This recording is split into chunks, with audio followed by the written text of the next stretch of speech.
Բարև ձեզ, Ստեփան Գրիգորյան YouTube-յան ալիքի մասնակիցներ, ողջունում եմ ձեզ բոլորիդ, այսօր դեկտեմբերի 3-ն է, մենք շարունակում ենք մեր աշխատանքը, դուք գիտեք, երեկ Հայաստանի Հանրապետության կառավարությունը հրապարակեց Ղարաբաղի բանակցային process-ի հետ կապված փաստաթղթերը Դա խոստում էր տվել Նիկոլ Փաշինյանը վաղուց է, ուղղակի ինքը սպասում են, որ ՀՀԿ-ի Մինսկի խումբը վերջնականորեն փակվի, ցրվի։ Դեկտեմբերի 1-ին վերջնականորեն փակվեց, ցրվեց ՀՀԿ-ի Մինսկի խումբը, դա մենք իմացանք ՀՀԿ-ի կողմից հայտարարությունից հետո ու խոստումը կատարեց Նիկոլ Փաշինյանը։ Հրապարակեց փաստաթղթերը կապված Լեռնային Ղարաբաղի հարցի բանակցային process-ի հետ։ Այդ փաստաթղթերը պարզ է, նաև այդ թվում ես կփորձեմ ուսումնասիրել, անպայման իմ կարծիքը կասեմ, բայց ուղղակի որպես փաստ սկզբից այսօրվա ելույթում դեկտեմբերի 3-ին ուզում եմ ձեզ համար ֆիքսել։ Ես գտնվում եմ, ասեցի, Եվրոպայում, կոնկրետ Բրյուսելում, կարևոր միջոցառումների մի քանիսի մասնակցում եմ, ունեցել եմ հանդիպումներ, եւ որ վերադառնամ Երևան, մենք մանրամասն դրա մասին կխոսենք, բայց ուզում եմ ասել, որ երեք շատ հետաքրքիր հանդիպում էր Բրյուսելի, ավելի ճիշտ Բելգիայի սենատում։ Բելգիայի սենատը վերին պալատն է Բելգիայի պարլամենտի այնտեղ ելույթ ունեցավ սենատի ղեկավարը, այնտեղ ելույթ ունեցավ նաև Մարտա Կոսը, հետո կուլուարներում մենք ունեցել ենք հնարավորություն կարճ փոխանակել կարծիքներով այդ մարդկանց հետ լուրջ հետաքրքիր process-ներ են Եվրոպայի ներսում, երբ որ գտնվում ես ավելի լավ ես զգում զարգացումները, տենդենսները, ու երբ որ ես վերադառնամ, անպայման այս հանդիպումների, ելույթների մասին մենք մանրամասն կխոսենք։ Լուրջ process-ներ են գնում Եվրոպայում, աշխարհում, Հայաստանում։ Այսօրվա գլխավոր երկու թեմայի հետ մենք կառանջվենք։ Ես դες կներկայացնեմ։ Թեման կապված Եվրոմիություն Հայաստան հարաբերությունների մասին, դուք գիտեք, որ Արարատ Միրզոյանը երեք ստորագրեց Կայա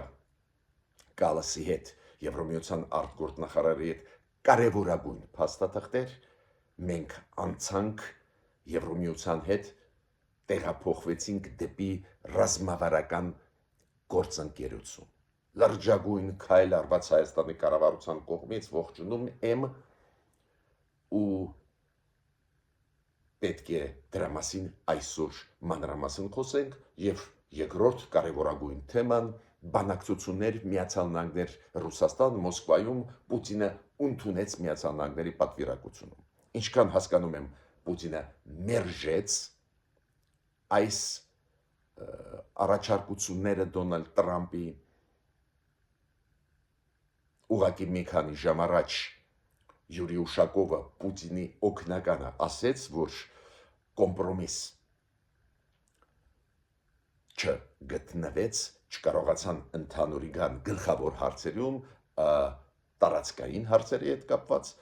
ինչը կանխատեսելի էր, մենք միշտ ասում ենք, որ կարծես թե Ռուսաստանն էլ ուղարկում է մեսեջներ, մենք պատրաստ ենք բանակցել, բայց շատ կոշտ, կարծր դիրքորոշում ունի Ռուսաստանը ու պարզ է, որ ոչ մի բան չստացվեց։ Բանակցությունները տևեցին 5 ժամ ու կարծես թե ոչ մի բան չստացվեց։ Պարզ է, մենք հիմա Ռուսաստանի արձագանքից հետո կսպասենք Միացյալ Նահանգների արձագանքի, քանի որ այդ պատվիրակությունը Միացյալ Նահանգների կվերադառնա Միացյալ Նահանգներ, կզեկուցի Դոնալդ Տրամպին, Դոնալդ Տրամպը անպայման հայտարարություն կանի, բայց Ռուսաստանի կողմը ասեց, որ չկան ընդհանուրի ամերիկացիք Ռուսաստանի հետ Ուկրաինայի ճգնաժամը լուծելու հարցում։ Ուրեմն, սկսում ենք մեր այսօրվա աշխատանքը, ես խնդրում եմ ձեզ բաժանորդագրվել, կիսվել, լայքել, քանի որ ձեր աջակցությունը, ձեր կիսվելը, լայքելը աշխատացնում է մեր YouTube-յան ալիքը ու դուք տեսնում եք ինչքան կարևոր աշխատանք ենք մենք կատարում։ Ուրեմն երկու գլխավոր թեմաներ, ես ուզում եմ սկսել ռուս-ամերիկյան բանակցությունների թեմայից։ Գլոբալ խնդիր է առնչվող շատ ու շատ երկրների հետ, նաև Եվրոպայի անվտանգության հետ, նաև առնչվող հետխորհրդային տարածքի պետությունների հետ, նաև այդ թվում Հայաստանի հետ, ինչով կավարտվի պատերազմը Ռուսաստանի Ուկրաինայի դեմ, դրանից շատ ու շատ բան է կախված շատ ու շատ ռեգիոններում, եւ Եվրոպայում, եւ տարբեր տարածաշրջանների, օրինակ Հարավային Կովկասում, օրինակ Կենտրոնական Ասիայում։ Ուրեմն այդ թեմայից կսկսեմ։ Միջև բանակցությունները երեկվա գիշերվա Վլադիմիր Պուտին իր թիմը եւ Միացյալ Նահանգների պատվիրակության հետ, դուք գիտեք Ստիվ Ուիտկոֆը եւ Ջարեդ Կուշները Թրամփի պես են Միացյալ Նահանգների կողմից բանակցություններում էին։ Միջև դա շատ հետաքրքիր հայտարարություններ կողմերը անում էին, միջև սկիզբը բանակցությունների Մոսկվայում։ Օրինակ Դոնալդ Տրամփը նորից ասեց իր կառավարության նիստում, ինքը ասեց, որ ինքը 8 հակամարտություններ լուծեց, հիմա 9-րդը Ռուսաստան-Ուկրաինա փորձում է լուծել։ Ինքը ասեց, որ այ Ջո Բայդենը վատներ, փողեր վատնում էր, տալիս էր Ուկրաինային փողերը, ինքը ասում է ես ձրի ոչ մի բան չեմ անում, ես օգնում եմ Ուկրաինային, բայց այդ օգնության համար փողը տալիս են ՆԱՏՕ-ն։ Նորից այդ իր մտքերը ասեց, որ ուզում է լուծել այդ հակամարտությունը։ Պուտինը իր քայլը արեց միջև բանակցություններ։ Օրինակ Պուտինը ասեց, որ Եվրոպան շատ սխալ է իրան պահում, Եվրոպան ուզում է պատերազմ Ռուսաստանի դեմ, ու ինքը ասում է հարց չկա, եթե իրանք ուզենան մեզ հետ կռվել, մենք կպատասխանենք, բայց ասում է մի տարբերություն կա, Ուկրաինայի դեպքում մենք մեղմ ենք վերաբերվում Ուկրաինայի նկատմամբ, Եվրոպայի դեպքում մեղմ չենք վերաբերվի։ Այդպես քայլեր կանենք, որ հետո չի լինի բանակցող մեզ հետ։ Կոպիտ ասած, այդպես զենքեր կօգտագործենք, կոչնչացնենք Եվրոպան։ Նորից Պուտինը սպառնաց միջուկային զենք օգտագործել։ Ես պատահական այդ օրինակները չեմ բերում, որ դուք հասկանաք ոնց են պատրաստվում կողմերը պատերազմների, բանակցությունների։ Այս դեպքում միջև բանակցային process Պուտինը արեց հայտարարություն։ Ինչու Եվրոպայի դեմ, քանի որ Եվրոպան վստահելի պարտներ է ու միջև վերջ պաշտպանում է Ուկրաինայի շահերը։ Դա նյարդացնում է Պուտինին ու ինքը ուղարկեց մեսիջներ սպառնացող Եվրոպային։ Պուտինը նաև ասեց, եթե Ուկրաինան շարունակի մեր տանկերները, լցանավերը ռմբակոծել, մենք Ուկրաինային կկտրենք Սև ծովից։ Կոպիտ ասած կգրավենք Նիկոլաևա եւ Օդեսա։ Տեսակ Տրամփն էլ ինչ որ մեսիջներ ուղարկեց, ասեց մենք Ուկրաինային չենք ֆինանսավորում, կոպիտ ասած Պուտինին Տրամփը ուղարկեց մեսիջ, Պուտին բանարա էլի կոմպրոմիսի արի, տեսար մենք Ուկրաինային մեր փողով չենք օգնում։ Պուտինը Տրամփին չուղեց մեսիջ, ինքը ուղեց Եվրոպային, որը քիչ պաշտպանում է Ուկրաինային, ինքը Եվրոպային սպառնաց։ Նաև Ուկրաինային սպառնաց, քանի որ Ուկրաինան հիմա շատ էֆեկտիվ ATS-ներով պայքար է տանում, դրոններով, մեծ վնասներ է հասցնում Ռուսաստանի եւ բանակին, եւ նավերին ռուսական։ Ռյուտեն, գլխավոր քարտուղարը ՆԱՏՕ-ի, ուղարկեց մեսիջ Պուտինին, որ ինչի եք մտահոգում Ուկրաինային ՆԱՏՕ անդամ դառնալու։ Ռյուտեն ասաց, որ կոնսենսուս չկա Եվրոպայում եւ ՆԱՏՕ-ում կապված Ուկրաինայի անդամակցության հետ։ Կան երկրներ, որոնք դեմ են ու մի երկիր չի դա։ Կոպիտ ասած ինքը ուղարկեց մեսիջ, որ Պուտինը չի չես գնում խաղաղության, ոչ մի վտանգ չկա, որ Ուկրաինան մտնի ՆԱՏՕ, քանի որ ՆԱՏՕ-ի անդամ պետություններ կան, որոնք դեմ են։ Ուրեմն այդ հարցը օրակարգից հանեք այդ պահանջը, որ Ուկրաինան հրաժարվի ՆԱՏՕ-ի մտնել, այդ էլ չի կարող մտնել։ Բանակցությունները գիշերը սկսվեցին այսօրվա ուշ երեկոյան ու գիշերը շարունակվում էին, քանի որ 5 ժամ տևեցին բանակցություններ, ռուսական կողմից բացի Վլադիմիր Պուտինից եղել է Կիրիլ Դմիտրիևը հատուկ լիազորություններով դեսպան եւ Պուտինի օգնական Յուրի Ուշակովը։ Միացյալ Նահանգների կողմից ես նոր ասեցի Ստիվ Ուիտկոֆը հատուկ լիազորություններով դեսպան հենց Ուկրաինայի եւ Ռուսաստանի հարցերով Թրամփի կողմից նշանակված եւ Թրամփի պես են Ջարեդ Կուշները։ Ամերիկացիք միջև հանդիպում զգուշացրեցին, որ բանակցություններից հետո իրանք կհանդիպեն Ուկրաինայի նախագահ պարոն Զելենսկու հետ, իր հետ քննարկելու արդյունքները բանակցությունների ու եթե ինչ որ ընդհանուր լինի, որ գան արդյունքի։ Բայց նոր ասեցի, քանի որ Ռուսաստանը մերժեց Թրամփի տարբերակը մի քիչ առաջ ընկնելով ձեզ ուզում եմ ասել, ուրեմն հիմա Միացյալ Նահանգների պատվիրակությանը անհրաժեշտություն չկա գնալ Զելենսկու հետ հանդիպել, ուղղակի իրանք կվերադառնան Միացյալ Նահանգներ ու կզեկուցեն իրենց նախագահ Դոնալդ Տրամփին։ Պարոն Զելենսկի ինքն էլ իր մեսիջները ուղարկեց միջև բանակցային process-ի սկիզբը։ Բանակցային process-ը ուշ գիշեր, ուշ երեկոյան սկսեցին 3 ու շարունակվեցին գիշեր լույս այսօր դեկտեմբերի 3, ընդհանուր առմամբ 5 ժամ տևեցին փոքր ընդմիջումով։ Պարոն Զելենսկի միջև բանակցությունների սկիզբը ինքը Իռլանդիայի վարչապետի հետ հանդիպել էր, պրես-կոնֆերանս տվեցին, պրես-կոնֆերանսում ինքը ասեց 3 գլխավոր հարցեր կան, խնդիրներ, տարածքների խնդրեմ, Ռուսաստանն էլ ասում է տարածքները պետք է Ուկրաինան տա, ուկրաինացիք ասում են մենք ոչ մի տարածք չունենք հանձնելու Ռուսաստանին, ուրեմն տարածքային հարցերը։ Զելենսկին ասեց նաև կարևորագույն հարցերը դա անվտանգության հարցերն են ու հենց ստեղ Զելենսկուն օգնում է Եվրոպան, հենց դրա պատճառով Պուտինի օգնականը Յուրի Ուշակովը ասեց, որ Պուտինը շատ դժգոհ էր ու իր դժգոհությունը ասեց այս բանակցությունների 5 ժամանոց բանակցությունների ժամանակ իր դժգոհությունը ասեց ամերիկացիներին, որ եվրոպացիք շատ խառնվում են, մինչդեռ եվրոպացիք խառնվում են առաջի հերթին, որ երաշխիքներ տրվեն Ուկրաինային։ Շատ կարևոր թեմա է, թե չէ կարելի է պայմանավորվել, հետո ինչ որ ժամանակ հետո Ռուսաստանը նորից 3-րդ, 4-րդ, 5-րդ պատերազմ կսկսի։ Ու պարզ է այդ սառեցված ռուսական ակտիվների հարցն էլ շատ կարևոր է,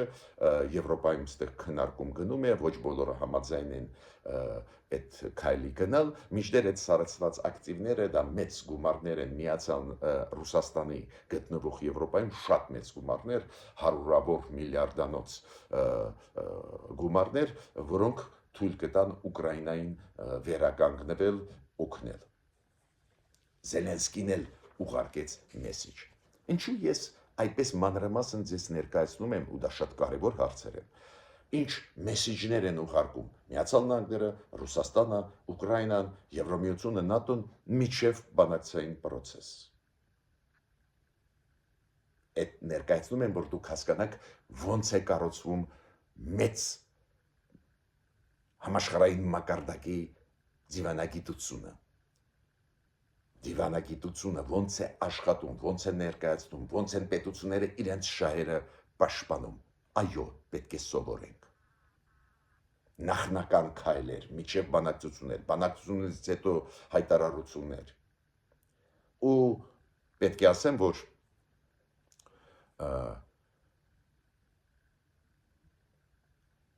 Յուրի Ուշակովը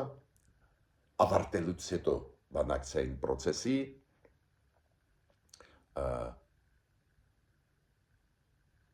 Յուրի Ուշակովը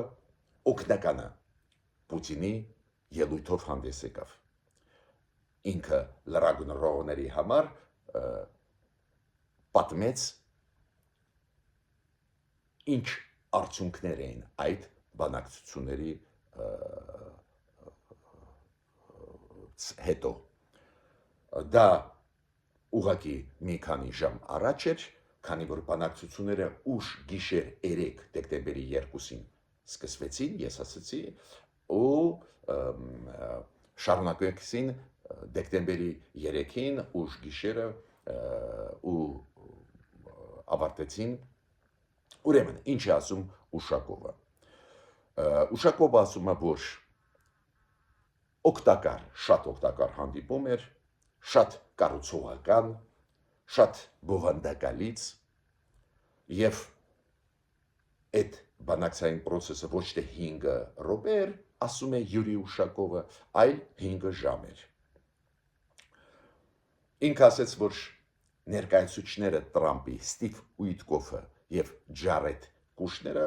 փոխանցեցին բարի մաղթանքներ Տրամպից Պուտինին։ Ամենալավը ողջունի խոսքեր իրանք ասեցին ու փոխանցեցին Տրամպից դրականը Պուտինին։ Ու Յուրի Ուշակովը ասեց, որ Պուտինը ոչ միայն բարեկամական խոսքեր ուղարկեց Տրամպին դրական, բայց նաև շատ կարևոր քաղաքական մեսիջներ Պուտինը ուղարկեց։ Նու պարզ է ինչ մեսիջներ, որ Ռուսաստանը տարածքների Ռուսաստանին պետք է տրվեն Ուկրաինայի տարածքները, այդ իմացեք էլի։ Քանի որ ավելի ուշ ես կասեմ գլխավոր պահանջները Ռուսաստանի ու ինչու Ռուսաստանը կոմպրոմիս ասեց, որ չգտնվեց։ Հիմա Ռուսաստանը նորից տարավ այդ բանակցությունների process-ը Ուշակովի խոսքերից ես հասկացա, որ ուղղությամբ Ռուսաստանը ասում է մեզ հետաքրքիր չեն այս պահի զինադադարը, մեզ հետաքրքիր է երկարաժամկետ խաղաղություն հաստատելը։ Բացի դրանից Ուշակովը ասում է, որ քննարկվեցին այս Ամերիկայի առաջարկությունները ու ասեցին, որ քանի որ փոխվեց ձևաչափը այն թեմայի, որը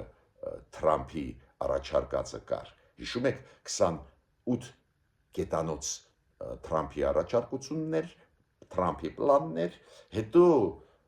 Ուկրաինայի հետ բանակցություններից հետո բաժանվեց այդ 28 կետանոց փաստաթուղթը 4 թեմաների։ Ու Ուշակովը ասում է, որ մենք ոչ թե կոնկրետ բաներ ենք քննարկում, այլ թեմաների ճանապարհով գնացին։ Ուշակովը ասում է, Պուտինը առանձին կետերի հետ համաձայն էր, առանձին կետերը քննադատեց, անհամաձայնությունը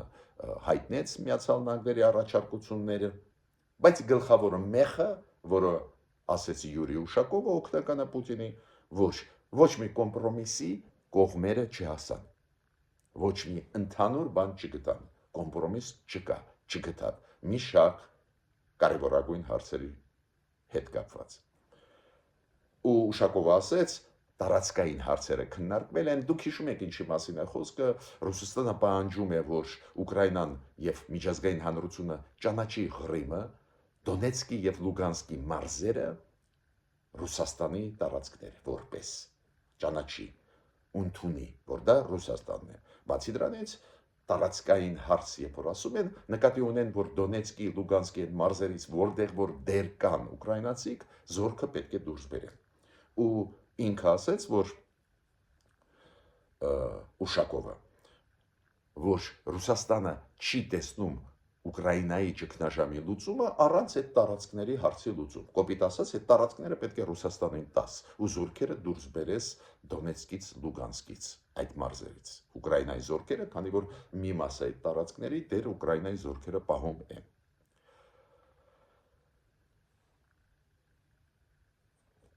Փորձ արվեց, ասում է Ուշակովը, փորձ արվեց քննարկել Ամերիկա-ռուսական տնտեսական հարաբերությունները, բայց ասում է ամերիկացիք պատրաստ չեն այս ոլորտում աշխատել ու իրոք Տրամպը ուղարկեց պատվիրակությունը ճգնաժամը լուծել, Ուկրաինայի պատերազմը դադարեցնել, այլ ոչ թե Ռուսաստանի տնտեսությունը զարգացնել։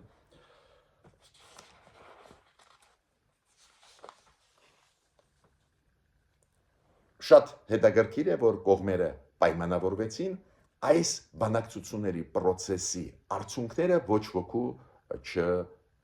չտալ, չտարածել, չբազմացնել, չներկայացնել, քանի որ փակ էին քննարկումները, գաղտնի քննարկումներ էին։ Պարզ է, կողմերը ասեցին, որ որոշեցին շարունակել կոնտակտները օգնականների մակարդակով եւ եթե լինի ինչ-որ փոփոխություն ու անհրաժեշտություն լինի նախագաների հանդիպմանը, կազմակերպել այդ դեպքում կկազմակերպեն, բայց դեր, քանի որ կոմպրոմիսի ընդհանուրի գլխավոր հարցերում չկան, օրինակ տարածքային հարցերում, ասեցին ուրեմն նախագաների հանդիպում Տրամփ-Պուտին դեր վաղ է խոսել։ Պուտինը շատ կարևոր բան ասեց, ասում է մեզ Յուրի Ուշակովը։ Պուտինը բանակցությունների ժամանակ շատ բողոքեց եվրոպացիներից, որ իրանք ապակառուցողական են, որ իրանք են շատ խանգարում, մինչդեռ ես ձեզ ասեմ, եվրոպացիների դիրքորոշումը շատ կառուցողական է դեպի խաղաղություն, բայց եվրոպացիք ասում են, ասա Ամերիկա, ինչ երաշխիքներ դու տալիս ես Ուկրաինային, որ չի կրկնվի պատերազմ Ուկրաինայի դեմ։ Դες եվրոպացիների դիրքորոշումը շատ հստակ է,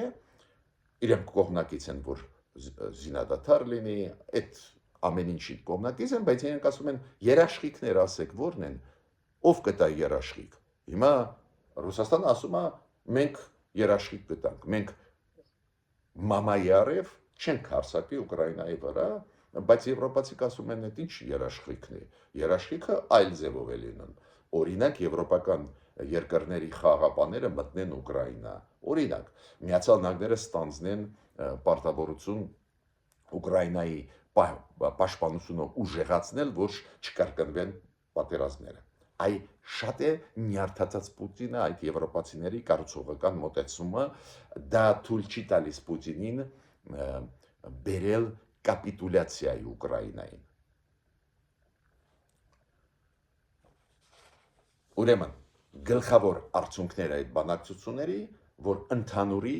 ամերիկացիք չկարողացան գալ Վլադիմիր Պուտինի հետ։ Ինքը ինչը շատ կանխատեսելի էր, քանի որ Ռուսաստանը վախենալով, որ սանկցիոն քաղաքականությունը ուժեղանա, անընդհատ մանևրում են, ուղարկում են մեսիջ Ամերիկային, որ պատրաստ են բանակցել, հետո բանակցությունների ժամանակ կարծր իրանց դիրքորոշումը ասում են մի շարք հարցերում, նաև տարածքների հետ կապված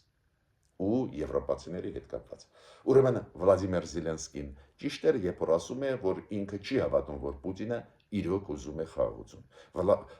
Զելենսկին ճիշտ է, երբ որ ասում է տարածքների հարցը դա կարևորագույն հարց է եւ անվտանգային հարցեր, այդ եվրոպացիների օգնությունը Ուկրաինային, որ անվտանգային հարցերը որն են լինելու։ Ու նույն երկու հարցին անդրադարձավ Պուտինը մերժելով Միացյալ Նահանգների կառուցողական մոտեցումը այդ տարածքների հարցով, օրինակ Միացյալ Նահանգները ինչ են ասում, լավ, թող զորքերը կանգնած լինեն, ոնց հիմա դիրքավորված են, ու այդ ինչ որ դուք հասցրեցիք գրավել, դե ֆակտո ձերն է, դե յուրե ոչ, բայց դե ֆակտո ձերն է, հիմա չենք վիճում։ Ռուսաստանը ասում է ոչ, դուք պետք է ճանաչեք դա դե յուրե որպես Ռուսաստանի տարածքներ, բացի դրանից Ուկրաինան պետք է այդ տարածքներից մնացած մասերի այդ տարածքների, որը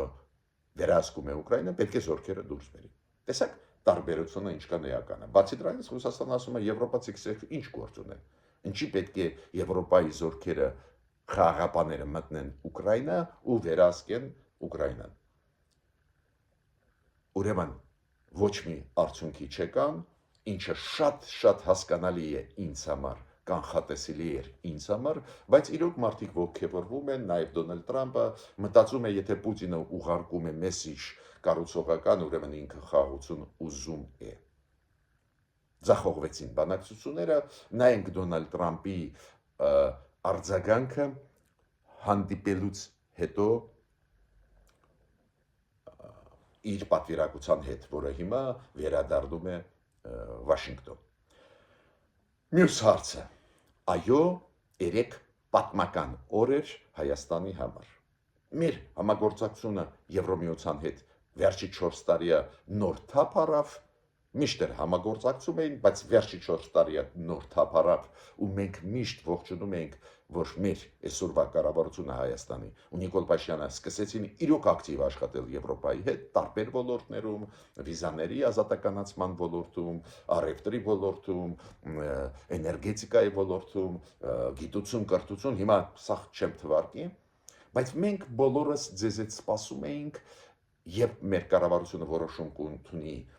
էլ ավելի սերտացնել հարաբերությունները Եվրոպայի հետ ու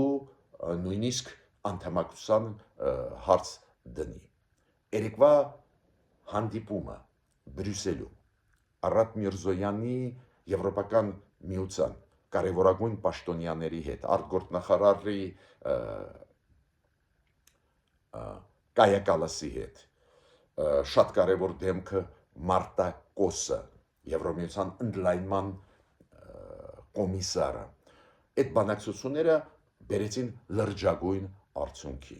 Մենք ձեզ հետ խոսացել ենք, որ Հայաստանը Եվրոմիությունը պատրաստում են նոր փաստաթուղթ։ Մենք ունենք փայլուն պայմանագիր սեպակոչվածը համապարփակ եւ ընդլայնված գործընկերության համաձայնագիրը, դուք գիտեք, այդ շատ կարևոր կարճ, մենք ասում ենք ստեպա պայմանագիր, բայց Հայաստանը անցնում է նոր փուլի, 3 ստորագրվեց ՀՀ ԵՄ-ի հետ գործընկերության ռազմավարական օրակարգ։ Դա լրջագույն փաստաթուղթ է, որտեղ որ բոլոր այդ ոլորտների հետ կապված խորացվում է համագործակցումը, նաև գումարվում են ոլորտներ, որոնք կոչվում են EPF, European Peace Facility, այն ծրագիրը, որոնք ուժային անվտանգային հարցերի հետ որ սկսվում են։ Այդ փաստաթուղթը շատ մոտ է նրան, որը կոչվում է անդամակցության ճանապարհ պլան դեպի Եվրոմիություն։ Դա լրացնում է ՍԵՊԱ-ն, ընդլայնում է, ու մենք օֆիցիալ ի պաշտոնե անցանք Եվրոմիության հետ ռազմավարական գործընկերության մակարդակի 3։ Ողջունում եմ դա, շատ կարևոր է հայ ժողովրդի համար։ Ես պետք է ասեմ, որ բրիֆինգի ժամանակ, երբ որ Արադ Միրզոյանը Կայա Կալասի հետ եւ Մարտա Կոսի հետ բրիֆինգի բանակցային process-ից ստորագրելով այդ նոր փաստաթուղթը Եվրոմիության հետ, երբ որ բրիֆինգ անցկացրեցին, Կայա Կալասը եւ Մարտա Կոսը շատ կարևոր թեմաներին ուշադրություն դարձրեցին։ Նու բացի այդ համագործակցություն Եվրոպայի հետ, նոր թվարկեցի թեմաներ, չեմ թվարկի, չեմ կրկնի, շատ կարևոր։ Եվրոմիությունը հասկանում է, որ խաղաղություն մեր տարածաշրջանում կլինի, եթե ճանապարհները բացվեն, համագործակցություն լինի, դա է պատճառը, որ իրենք ասում են Հայաստան, Ադրբեջան, Թուրքիա, Եվրոմիություն, մենք ուզում ենք այդ համագործակցությունը ուժեղացնել։ Կենտրոնական Ասիա, Հարավային Կովկաս, այդ ինչ կոչվում է խաղաղության խաչմերուկ։ Հենց խաղաղության խաչմերուկի ծրագիրը իրանք ողջունեցին, ուստեղ իրանք հասկանում են, որ պետք է աջակցեն, նույնիսկ մի քանի հարցեր կան, իրանք ասեցին, մենք գիտենք, ձեր դեմել գնում է ինֆորմացիոն պատերազմ, հիբրիդային պատերազմ Ռուսաստանի կողմից, դա է պատճառը, որ մենք կֆինանսավորենք ձեր հնարավորությունը պաշտպանվել այդ հիբրիդային հարցակումներից, դրա մասին խոսվեց, նաև Կայա Կալասը խոսեց այն թեմաներին, որ Հայաստանը կատարում է իր պարտականությունը կապված սանկցիաների Ռուսաստանի դեմ, որ շրջանցվեն, ուստեղ իրանք ասել մենք ակտիվ կաշխատենք Հայաստանի հետ, որ Հայաստանը չլինի ճանապարհ, որով շրջանցվում են Ռուսաստանի դեմ ուղղված Եվրոմիության եւ Ամերիկայի սանկցիաները։ Ուրեմն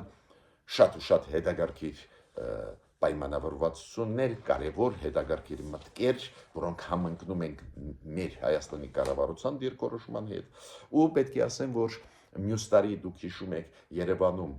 մայիս ամսին 4-ին կանցնի կարևոր գագաթնաժողով եվրոպական քաղաքական համայնքի ու այն ժամանակ էլ կանցնի առաջի գագաթնաժողովը Հայաստան Եվրոմիություն։ Դուք պատկերացնում եք ինչ թրիչք է Եվրոմիություն Հայաստան հարաբերությունների մեջ, իմիջիալս ասեմ դες Արարատ Միրզոյանն էլ ասեց, որ մեր պարլամենտը ազգային ժողովը ընդունեց օրենք, որ Հայաստանը գնում է դեպի եվրոինտեգրացիա, Պարզ է Արարատ Միրզոյանը առաջ բերեց Վաշինգտոնյան պայմանավորվածությունները, TRIP ծրագիրը, այդ Թրամփի ուղի ծրագիրը ու առաջարկեց Եվրոմիությանը ակտիվ ներգրավել այդ process-ի մեջ, այդ ուրեմն այն որ ռազմավարական նշանակություն փաստաթուղթ մենք նախկինում ստորագրել ենք Միացյալ Նահանգների հետ, հիմա ստորագրում ենք Եվրոպայի հետ, այդ կարևորագույն գիծն է, մեր համագործակցությունը արևմուտքի հետ անցնում է նոր փուլ, ինչը կարելի է միայն ողջունել, քանի որ ունենալով այս ձևի դաշնակիցներ դու շանս ունես խաղաղություն հաստատել մեր տարածաշրջանում։ Ու շատ կարևոր է, որ այս նոր փաստաթուղթը ռազմավարական նշանակություն ունեցող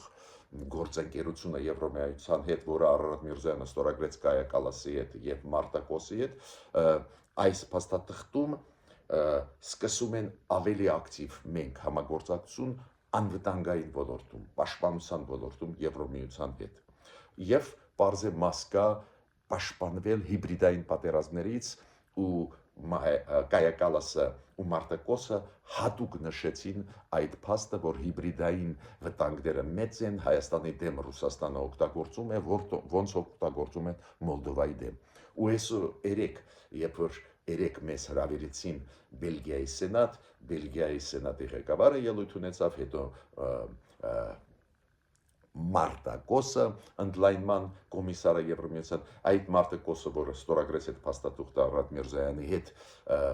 խոսեց այդ հիբրիդային պատերազմի մասին, վտանգների մասին ու մեզ էլ պատմեց, որ իրանք պատրաստ են աջակցել Հայաստանին պաշտպանվելու այս ընտրությունների գալիք ընտրությունների ժամանակ այդ հիբրիդային պատերազմներից։ Ուրեմն ես ավարտում եմ իմ ելույթը ասելով, որ պատմական իրադարձություններ են կատարվում, խնդրում եմ ուշադիր հայ ժողովուրդ հետևեք, Սփյուռքայություն, Հայաստանի Հանրապետության քաղաքացիներ, հետևեք շատ ուշադիր այս զարգացումներին, Ուկրաինայի հետ կապված, Հայաստանի Եվրոմիության հետ կապված, իրանք ազդում են մեր ու մեծ ազդեցություն կունենան մեր նաև այդ թվում ապագայի վրա, մեր անվտանգության վրա։ Մինչ նոր հանդիպումներ։